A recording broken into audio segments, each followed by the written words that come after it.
everyone, this is Rohit Maurya and this is a fifth unit of a subject Introduction to Solid Mechanics, and we already completed the third unit, fourth unit, and we going to start the fifth unit, which is about the spring, cylinder and sphere.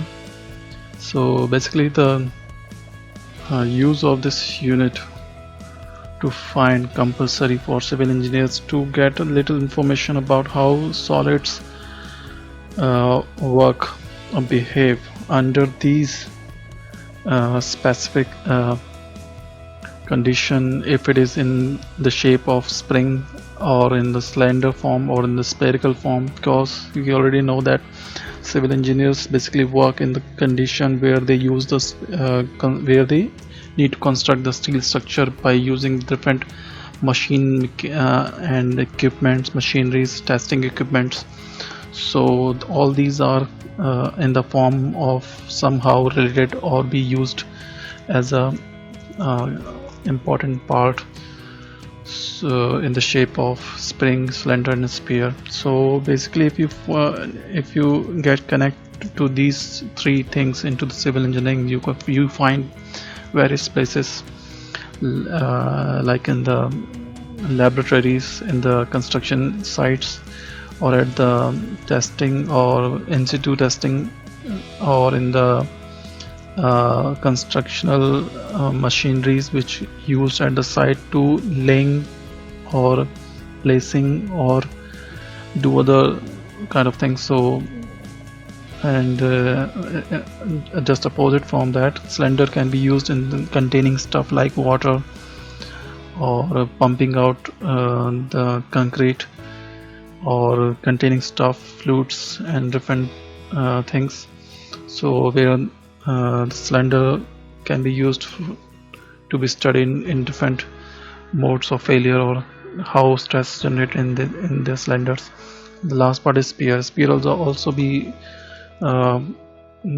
important part to be used in civil engineering that we see one by one. So let's just get start about the spring. So what spring is, if you find this the purpose of spring is basically to absorb energy.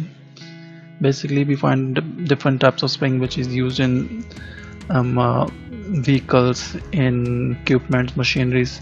So the fundamental parts of the spring is to absorb energy, as you can see that, and to release the same according to desired function to be performed, such as spring of a clock. As you know that in the clock or in the vehicle of, or say bike, what is the function of spring is to absorb the shock which exposed to the vehicle or the machinery, so that machinery or vehicle cannot be sustain a much higher energy to be fail. So another purpose is to shock in automobiles, as I'm telling you. So next thing is defect under external force to provide the desired motion to machine members, such as spring used in weighing machine, safety valves, clutches, governors. These are the examples of using spring to tackle the external forces in a desired motion. As you know that in the vehicles or in the machineries which worked in the factories or in the manufacturing plants, where the spring provides a mechanism to function the machine while doing their propertial work, like to absorb shock. So there are the two main technical words to be used for spring to count their property or say characteristics, which is first is stiffness. Stiffness of a spring is defined as the force required for unit deflection. As you know, the spring, if you put a force in one end of a spring and it gets to deform unit, then this value is known as the stiffness of a string, or in other words is also be called as spring constant. Another point is solid length. Solid length of a spring is length of a spring in fully compressed state when the coil touches each other. We're going to study first these kind of spring where the ring or say coil of a spring touches each other, or say in the fully compressed mode.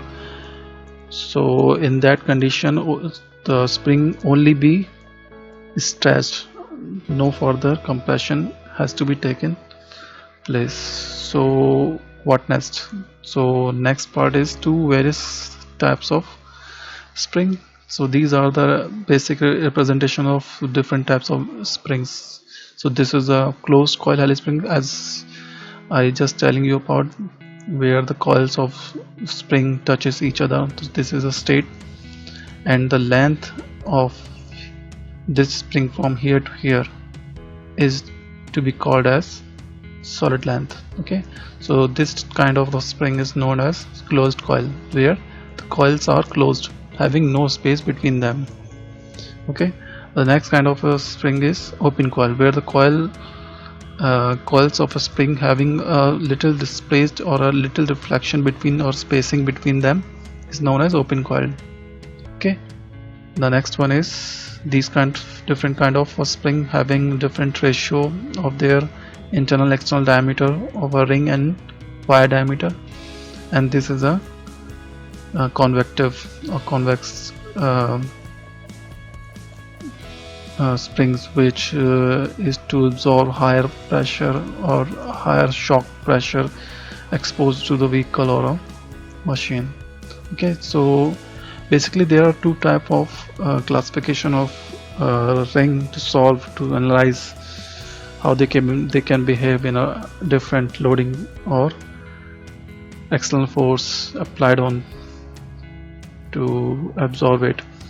Is first is closed coil, as you can see here, and then open coil. In both condition, closed coil basically needs to be stressed. In that case, we apply two kind of a external force or external energy to that kind of spring, which is to apply the axial load or axial torque. So we're going to study these two parts for closed coil and open coil. So let's start. First one, closed coil helical spring.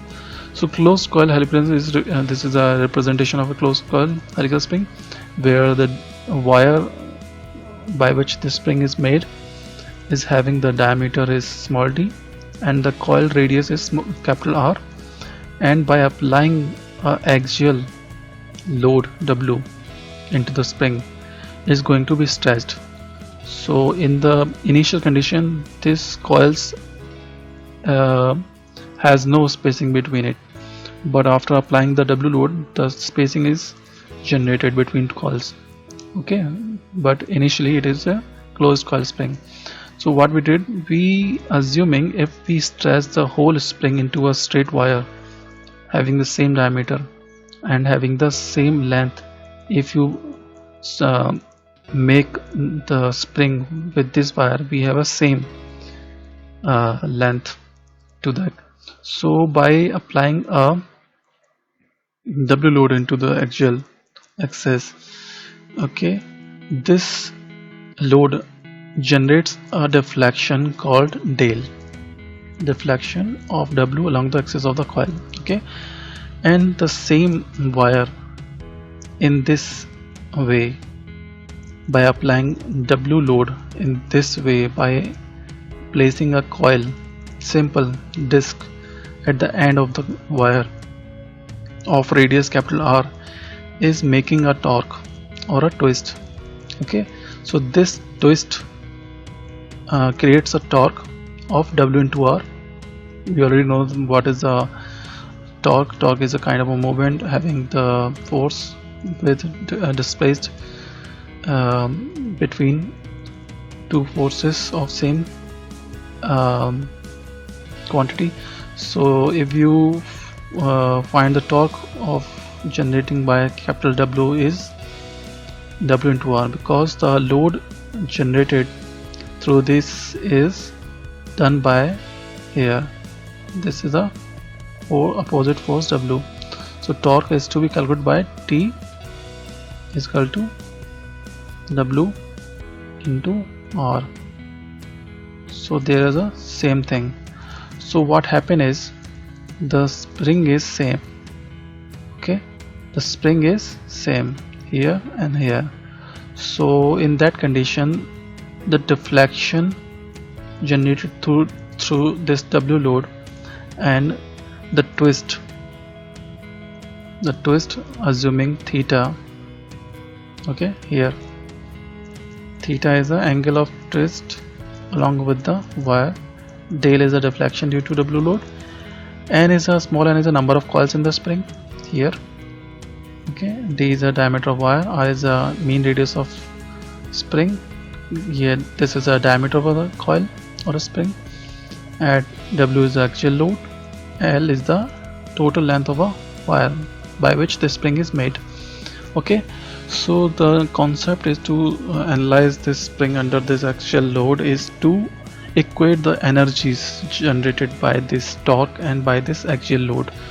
So we can easily find and equate the equation of total energy. So the total energy in this part where the axial load is supplied is simply half W into deflection of the beam, deflection of the spring. So half W into del gives us the energy or work done into the spring by applying the axial load W, and the energy stored or work done by torque is calculated by half T into theta, which is T into theta. Half T theta gives a work done or energy generated by the torque T, and where torque T is generated by load W. So by equating these two equations, we easily can find the relation or analytical equation to justify the spring of closed helical. Okay, so let's just get to the equation.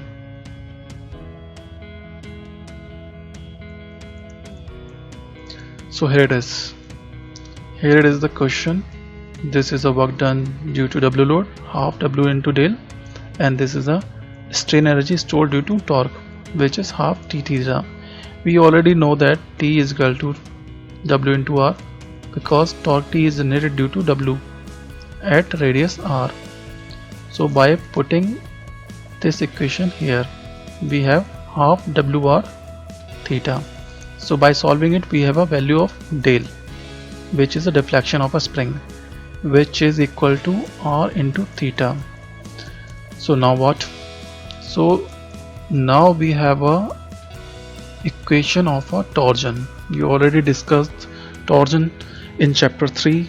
You can easily refer to the chapter 3 videos where you can find the torsional theory lectures. You can easily refer this equation from that.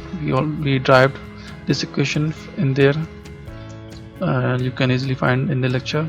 So equation is G theta upon L is equal to T upon J, where G is a modulus of rigidity, theta is the angle of twist, L is the length of a solid or a wire, where T is a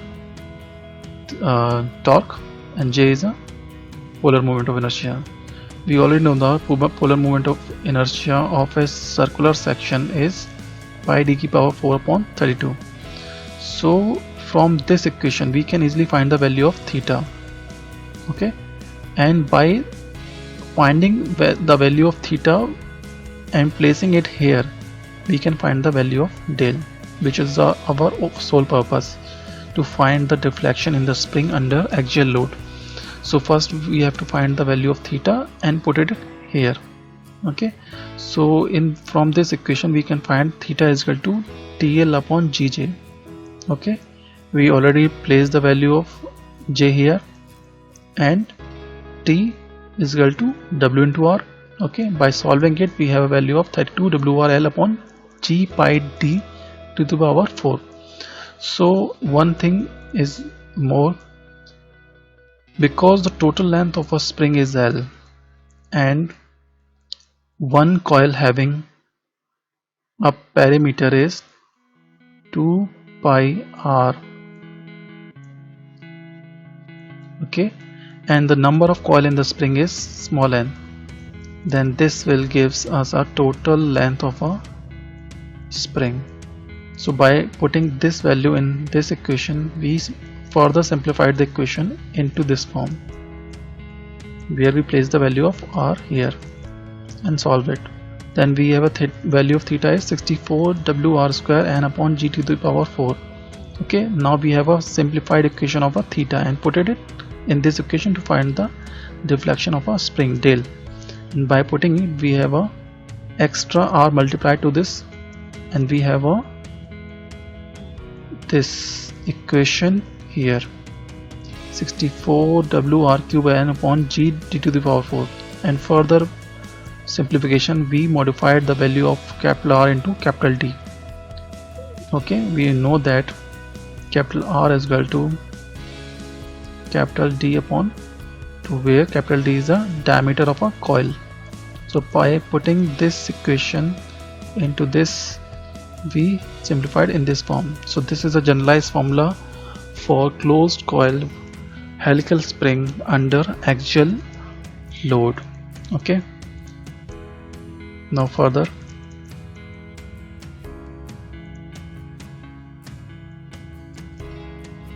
this is to find the stress generated in the spring. Okay, so we already know that under axial loading we find the deflection. Now next part is to find the stress generated in this spring. So how come we found the stress generated in this spring? So we have two kinds of stress. First is direct stress, which already been exerted due to the applying of a vertical load or axial load.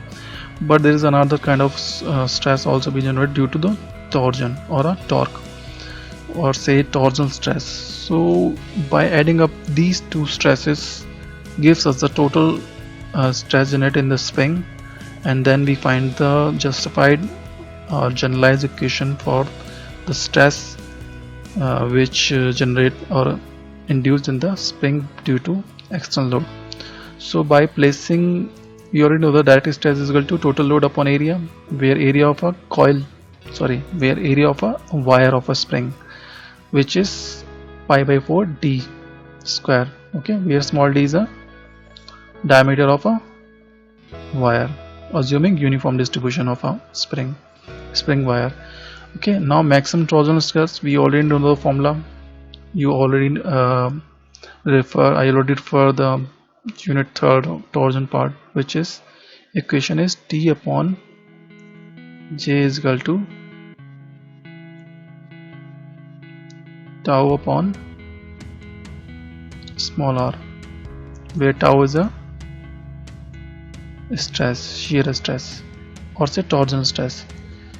Okay, so torsional stress is equal to T upon J into R, where T is equal to WR and the J value, polar moment of inertia, is equal to same, pi d power upon 32, and small r is equal to d by 2, okay, diameter by 2.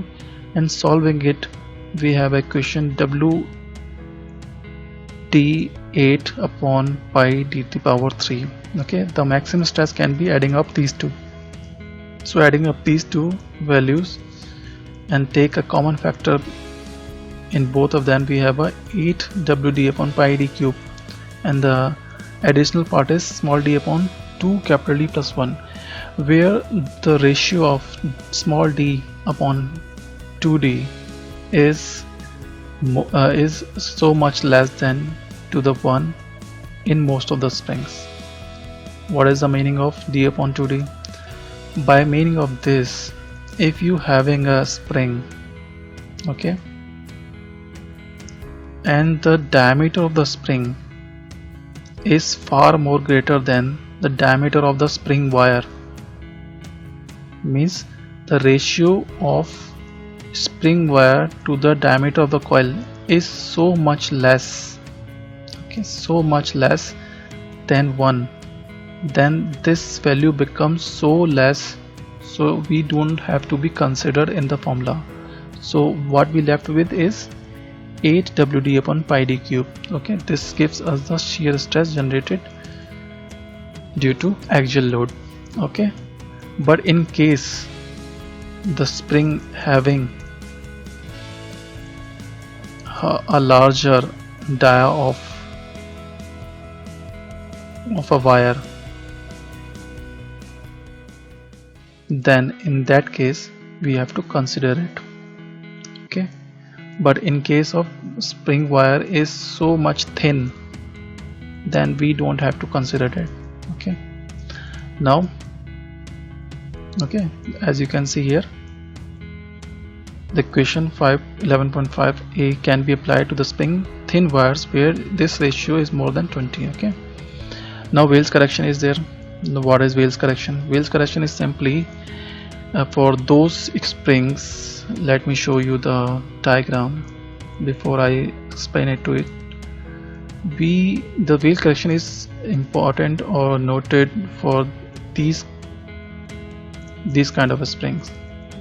Okay, these kind of springs where the diameter of a coil is consecutively changes linearly or diagonally or gradually changes of diameter of a coil. So where this kind of stuff happens, we need to consider it in a different way. So we applied a Wales constant to consider this kind of a spring. So to do that, we applied a Wales constant in this way. Okay, Wales constant is this way. We remove this part d upon 2d plus 1 and multiply this k constant, where k is known as the Wales constant, and which is calculated by this formula: 4si minus 1 upon 4si minus 4 plus 0.615 upon si. This is for inner surface of a ring of a coil. Okay, where si is a spring index. Okay, where si is a spring index, and this is for outer surface of a spring coil. Okay, then we use this formula where si is a spring index, which is the ratio of mean diameter of a coil to the diameter of the wire.